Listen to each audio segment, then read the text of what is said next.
हमारा संविधान हमारी राष्ट्रीय अस्मिता का ग्रंथ है। ये हमारी राष्ट्रीय पहचान का ग्रंथ है। ये कॉलोनियल माइंडसेट का परित्याग करके नेशनलिस्ट माइंडसेट के साथ देश को आगे बढ़ाने की मार्गदर्शक ग्रंथ है। इसी भावना के अनुरूप सामाजिक और तकनीकी बदलाव को ध्यान में रखते हुए क्रिमिनल जस्टिस सिस्टम से जुड़े महत्वपूर्ण अधिनियम लागू किए गए। दंड के स्थान पर न्याय की भावना पर आधारित भारतीय न्याय संहिता, भारतीय नागरिक सुरक्षा संहिता और भारतीय साक्ष्य अधिनियम को लागू किया गया है। ऐसे अनेक प्रगतिशील वैधानिक को सार्थक विमर्श के बाद पारित करने के लिए मैं संसद सदस्यों की मुक्त कंठ से सराहना करती हूँ।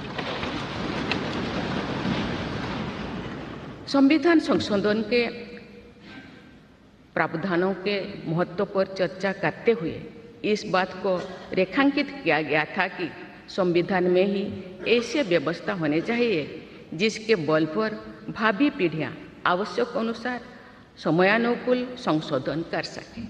इस प्रकार संविधान निर्माताओं ने हमारे संविधान को गतिशीलता और जीवंतता प्रदान की है। माननीय सांसदगण, हमारे संविधान निर्माताओं ने भारत के लोकतंत्र को संवैधानिक आधार प्रदान करने के साथ साथ हमारी राष्ट्रीय एकता का ताना बाना भी बुना।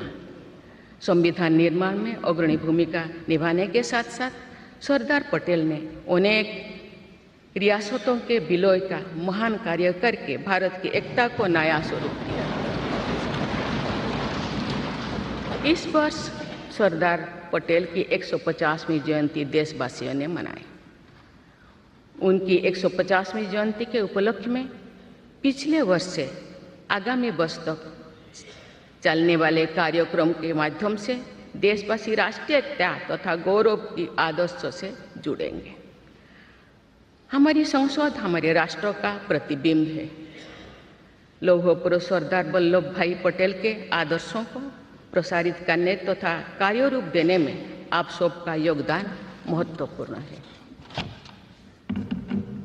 जौन अभिव्यक्ति को परिलक्षित करने वाली हमारे संसदीय प्रणाली विभिन्न आयामों पर और अधिक मजबूत होती गई है। वयस्क मताधिकार का प्रावधान करके हमारे संविधान द्वारा जनता के विवेक पर जो आस्था व्यक्त की गई है, उसकी सफलता की विश्व के अन्य अनेक देशों में सराहना की जाती है। पिछले कुछ वर्षों के दौरान महिला मतदाताओं द्वारा बढ़ चढ़कर मतदान करना हमारी लोकतांत्रिक चेतना को विशेष सामाजिक अभिव्यक्ति देता है।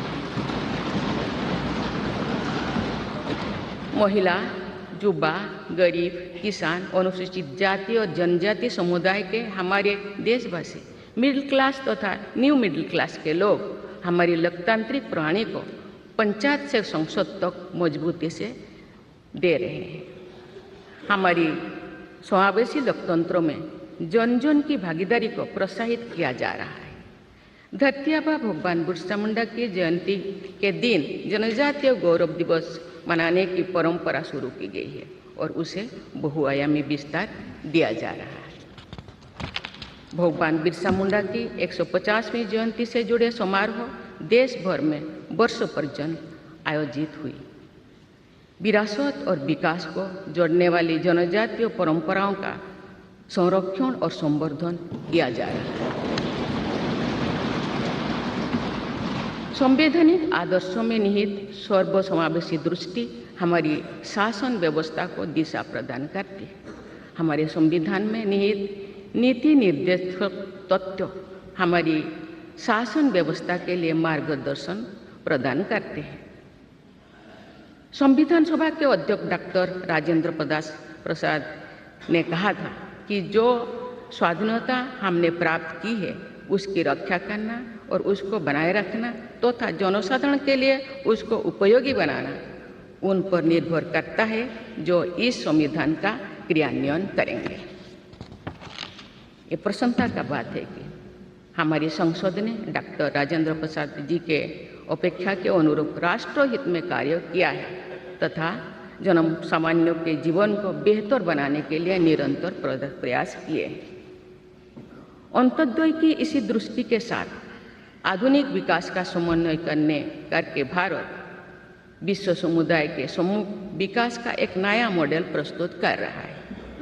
विश्व स्तरीय इंफ्रास्ट्रक्चर के विकास से लेकर जन कल्याण की सुविधाओं को 100% लाभार्थियों तक तो पहुंचाने के प्रयास हमारी राष्ट्रीय प्रगति को अतुलनीय विस्तार देते हैं। संवैधानिक व्यवस्था के अनुसार आगे बढ़ते हुए हमारे देश की कार्यपालिका, विधायिका और न्यायपालिका ने देश के विकास और देशवासियों के जीवन को संबल प्रदान किया है। संसद के दोनों सदनों के सदस्यों ने हमारे देश को आगे बढ़ाने के साथ साथ गहन राजनीतिक चिंतन की स्वस्थ परंपरा विकसित की है। आने वाली कालखंड में जो विभिन्न लोकतंत्रों और संविधानों का तुलनात्मक अध्ययन किया जाएगा तो भारतीय लोकतंत्र और संविधान का विवरण स्वर्णाक्षर में किया जाएगा।